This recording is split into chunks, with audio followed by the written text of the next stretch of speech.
in the heart of Cajun Country, where its iconic culture is on full display for all to see. And you are never far from a good dance, fantastic music, and a great meal. You really want me to eat all? You will. Challenge accepted. Okay. It's a destination that not only moves to its own beat, but speaks its own language, where hospitality isn't a travel buzzword, but a way of life enjoyed through every person you meet and everything you do. I'm in Lafayette and Cajun Country, Louisiana. Hi, I'm Samantha Brown, and I have been traveling the globe for 25 years. Here's a great episode of my Emmy Award-winning travel series, Places to Love. Like and subscribe to join me on my adventures. Let's go. My name is Wayne Singleton, and I've been playing music since I was 7 years old. It's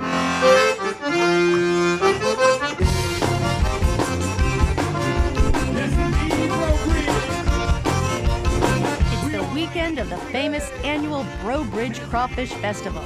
The town of Breaux Bridge was designated the crawfish capital of the world by the state of Louisiana.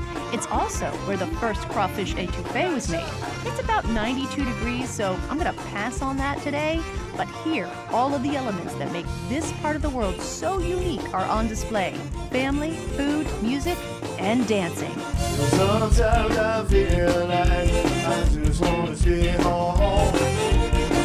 Sometimes I feel like I just can't go on.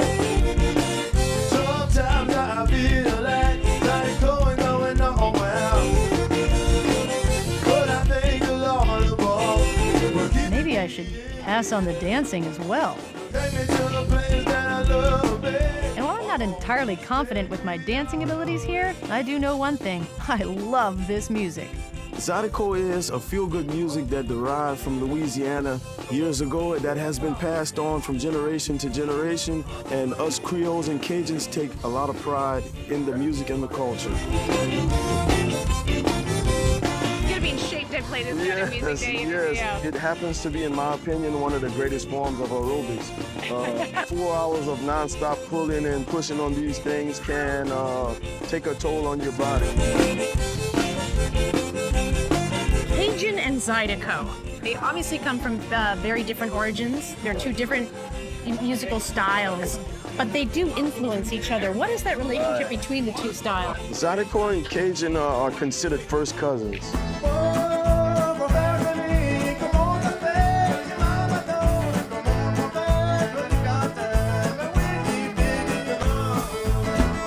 Cajun and Zydeco, to me, is pretty much alike. It's just different cultures came with it, and a lot of times we mesh the two together to make one sound.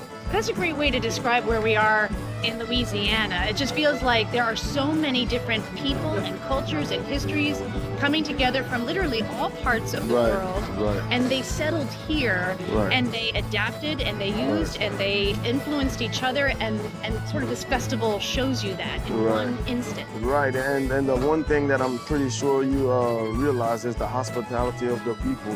Everybody here is so nice and welcoming. It's just a big mixture of all different cultures. So it's no other place I would rather live at. Oh yeah? Merci beaucoup.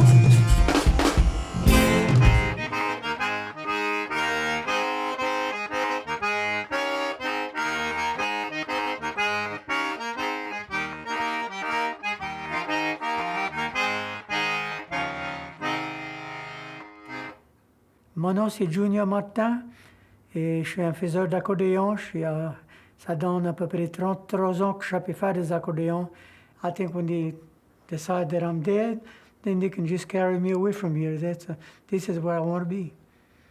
You were a contractor. Were you not an accordion player? Well, I learned how to play accordion years ago because that's what I wanted to learn how to play.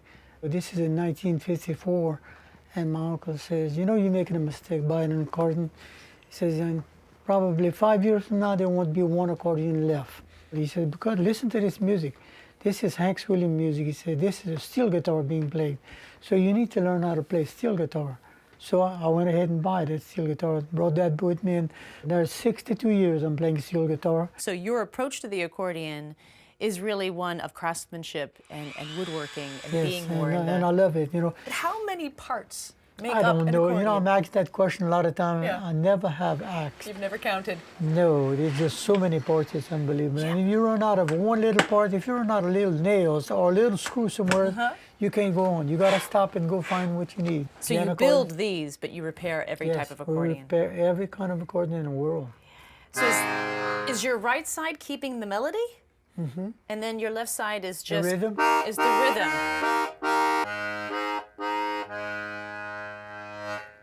May I try? Yes, I've never held an accordion. There you go.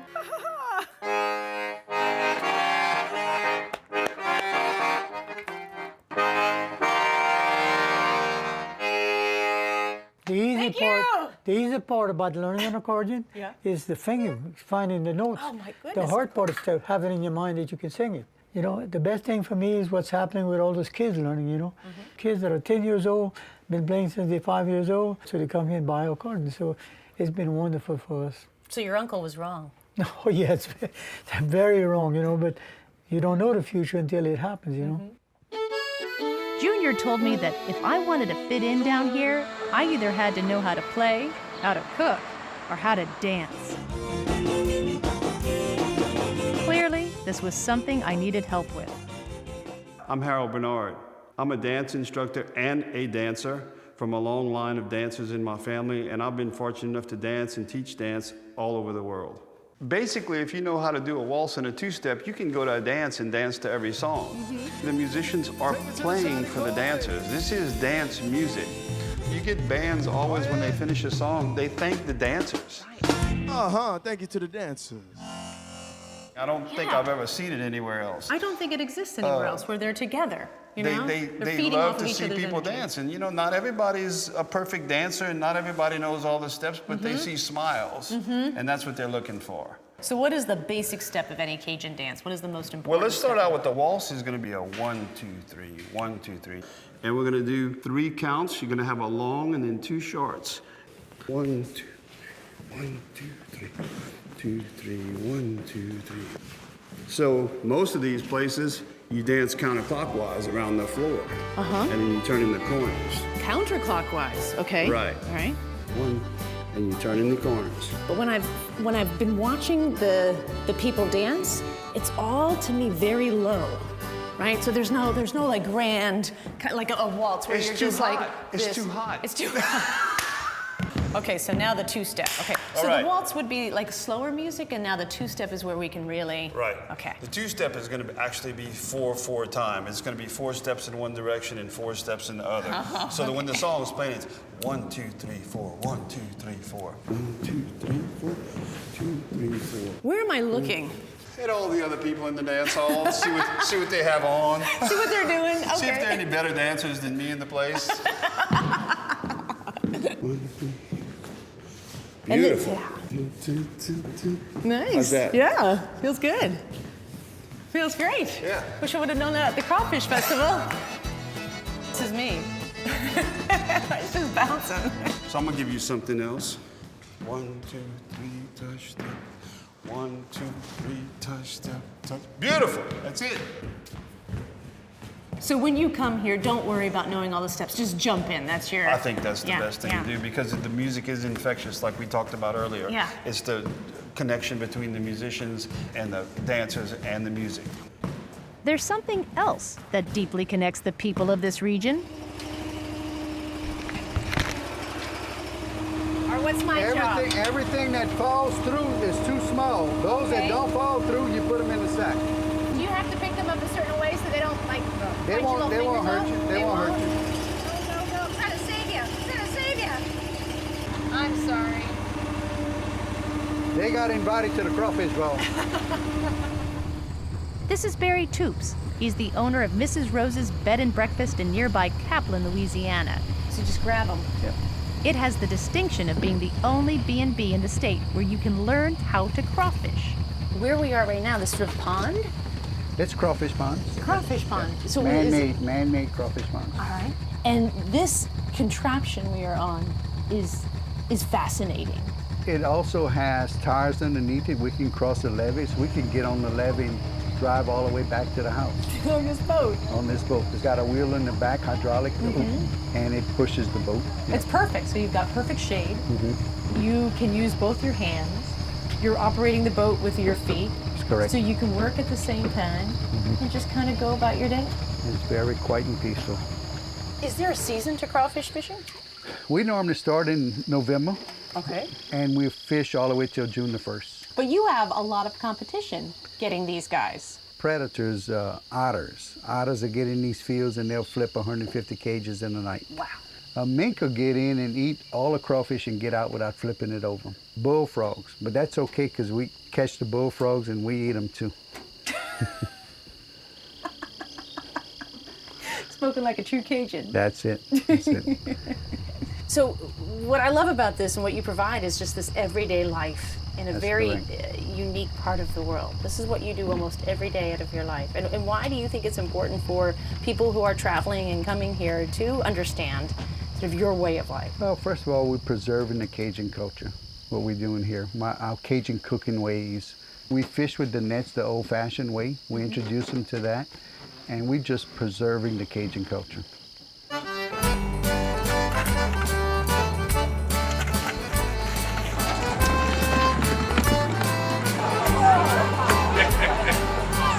And if you stay at Barry's B&B, it isn't just breakfast that he offers.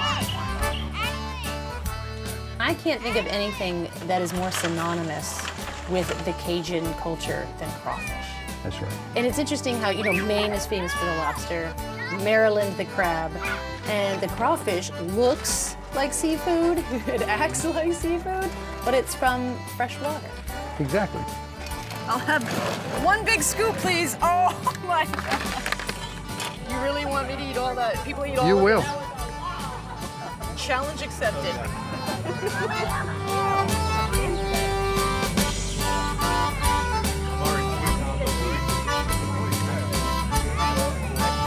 So I feel like I'm in an eating competition, and I'm clearly going to lose because I don't know how to eat these. We normally figure 5 pounds per person when we do the ball. 5 pounds. How many pounds is that? You got about 4 to 5 pounds right there. But how much meat is that? About 1 pound. I gotta work for my dinner. But I still have no idea what to do. I'm gonna show you. I'm gonna peel the first one for you. Okay. Break the tail completely off. Pinch the bottom of the tail and pull it out. Okay. You see this part right here? You take this part out Take that out, just like you would in the shrimp. and you dip it in your sauce. Dip that here in your special sauce. Eat it without the sauce right now. Just try it. That is good. That to me tastes like lobster. Here's another thing that we do. So you're like cracking Crack it it while and you... squeezing it all at one time. She did it. Yeah. Well, you got one that probably didn't have It anything in sounded it. good. So I'm in Cajun country, and now I really feel it. I really feel like I'm in a different part of the world. And I love that it is called Cajun country because it is this, you are your own country here. We are. You're separate from the one that you're in. Very different. When you say Cajun country, what's the first thing that springs to your mind? What's the most important part about where you live? Lifestyle. Hospitality, family. Floor, yeah. Everybody's welcome. Everybody's welcome. Never met a stranger. You hear that phrase, never met a stranger, a lot around here. There's no doubt about the fact that Cajuns today are fascinating people who have held on to their culture in ways very few others in the United States were able to do. Well, Vermilionville is a historical living history museum we have here, which talks about life in this area between 1765 and 1890. David Cheremy is showing me some of the original structures within Vermilionville, some of them dating from the 18th century. In addition to celebrating the heritage and legacy of the Cajun people, some of the buildings, like this schoolhouse, speak volumes about the struggles they faced as immigrants from France by way of Nova Scotia. For a long time, it was against the law to speak French in Louisiana. It wasn't until really Reconstruction after the Civil War that the French language was actively suppressed. For a long time, we were told that what we were doing was wrong. Yeah. The language we were speaking was wrong, and even when we started speaking French with people from outside of Louisiana, they would tell us, that's broken French, that's not Parisian French, you know, but it was a very severe and traumatic experience. So naturally, when those children grew up, they didn't want to teach French to their kids, you know. But things have changed, especially over the last 50 years, and a resurgence in Cajun pride has led to a desire to reclaim the language.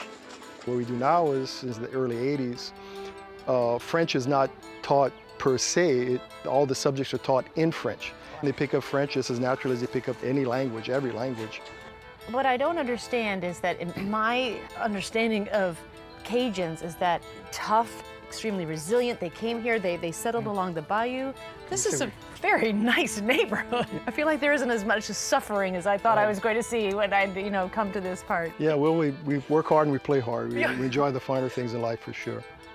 So Cajuns came from all around the world to settle here, and now they've gone out in the world. But this really tells the tale of where they got their start. The water, it all goes back to the water. This was a super highway. It was a lot easier, and in a lot of parts of Louisiana even today, it's a lot easier to get from point A to point B by boat than it is by car. Keep your paddle nice and low. Keep it low and shallow? Okay. Because when you bring it up high, you're gonna drip all over yourself. Yeah, exactly. Woo! You caught something? I got something. I got a little bit of Cajun salad on me.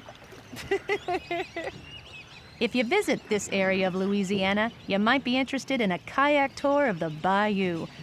Corey Work will take you out in a kayak, but not on the body of water you'd expect. So are we in a swamp or are we in a bayou? We are in a swamp. Okay. We're in the swamp at Lake Martin. And a swamp is basically a flooded forest, right? Correct, exactly. Not to be confused with the bayou, which is a slow-moving river. How big is this swamp? For us to paddle, we have about 4 miles of this to paddle. Mm-hmm. You can circumnavigate this whole swamp in about 2 to 3 hours comfortably. So this particular swamp is a cypress tupelo swamp. Those are the 2 trees we have here in this swamp. And these look like old cypress trees to me. Yeah, the cypress trees in this swamp right here are about 300 to 500 years old. Oh my God. Which they're babies. Is that right?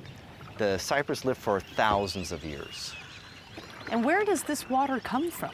Pretty much it comes from the Mississippi. Okay. So if you look at the North American continent, all that watershed, all that snow melt from the Rocky Mountains to the Appalachians, all that water comes to Louisiana. Via Mississippi River? Via the Mississippi. Okay. By the time it gets down here, it turns into swamp. This is Louisiana snow. That's right. That's a funny way to put it, but it's true. Kayaking through the swamp has a way of putting me into a more Louisiana pace of life, as I enjoy a few of the tens of thousands of migratory birds that are passing through this time of year. All the plumage on the birds is more colorful. They actually grow extra mating plumage this time of year in springtime, this nesting season. So the birds have extra feathers and their colors are extra vibrant. This is just lovely. It's a very serene place. It's very quiet. You know, sometimes you want to paddle, sometimes you just want to sit and just observe and listen.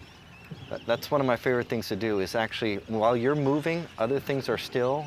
When you're still, other things start moving. So you've noticed how, you know, everything's a little bit more comfortable with us sitting here. Starting to hear more frogs, more birds. The insects, everything's coming alive.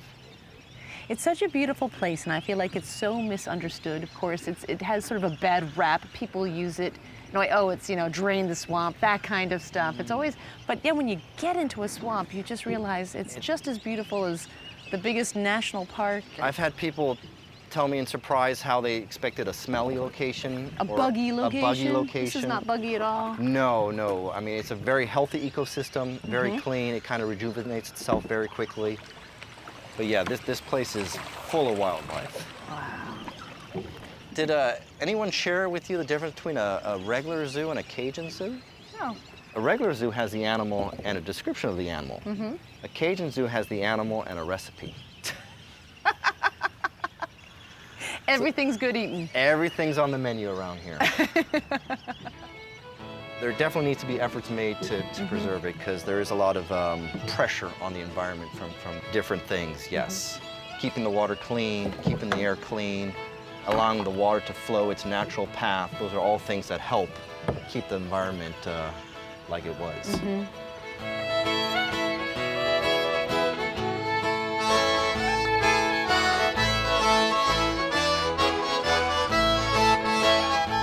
So are you really sisters? No. We're soul sisters, yes. How long have you been playing together as the Magnolia Sisters? Pretty much 15, 20 years. Holy mackerel. And we started it when our kids were babies. That's how we learned. We were in our kitchens cooking our lunch, and the kids were running around, and Jane and I would sit there and play music. And this record company heard us, and he said, "You want to make a record?" And we went, "Yeah, sure, why not?" So.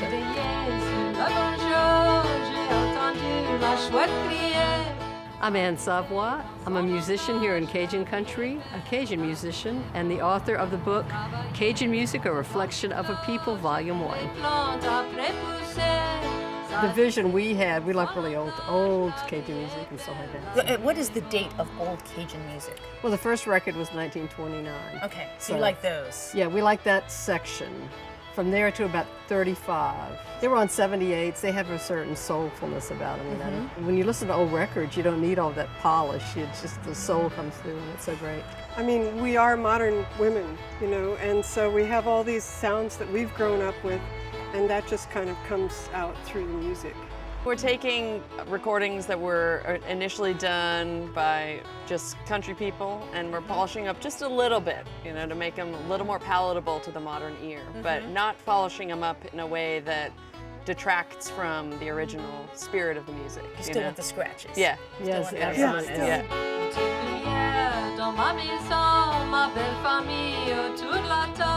How rare is an all-female Cajun band? Pretty rare, there's two. You know, a lot of women bands can't make it, and we've been together forever. We just get along They all well. have the same vision. Yeah, same vision, absolutely. Trying to honor the old music. That's the main thing. I think we all have the same thing in mind. And you travel all over the United States with Magnolia Sisters? The world, I have to say. So moms who sing, and then you went on tour. How did the children feel about We had that? good babysitters. They still resent it. Truth is. I'll tell you what. I'm in trouble. It's like, you're in big trouble. Yeah, they're like, well, you missed my piano recital when I was 5 years old, but honey, you're 35 now. You should get over this. Sort of like Cajun music is that grandma's jewelry that you just keep polishing. Right? Yeah. It just keeps getting better and better. You never know, you always want to wear it. Yeah.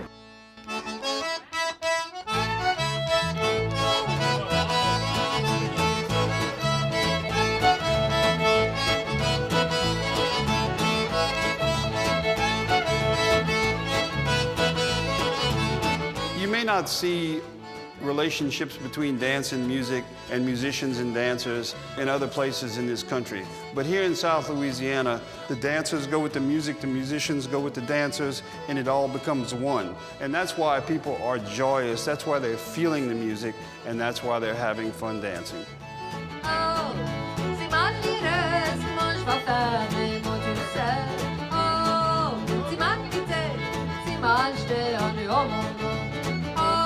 I fell in love with Louisiana because of the smell of it. It's very fecund, it's very wet. There are jungle plants. There are people speaking French. There's spicy food. There's music that breaks my heart. And I fell in love with the Cajun man too. The old saying, you know, there's no stranger in my life. It's all friends. Friendship is the whole thing. We feel that everybody comes here, falls in love with the family and with us, and want to be friends with us, and to keep coming back. And the joie de vivre that you witness here if you travel to South Louisiana is that combination and that exchange between the food, the music, and the dance. When the joie de vivre of a place picks you up from the beginning and doesn't let you go. When there's always room at the table. When as a traveler, you don't want to just go where the locals go. You want to laugh with them and move like them. That is when we share a love of travel. And that's why Lafayette, Louisiana is a place to love. Thank you to the dancer.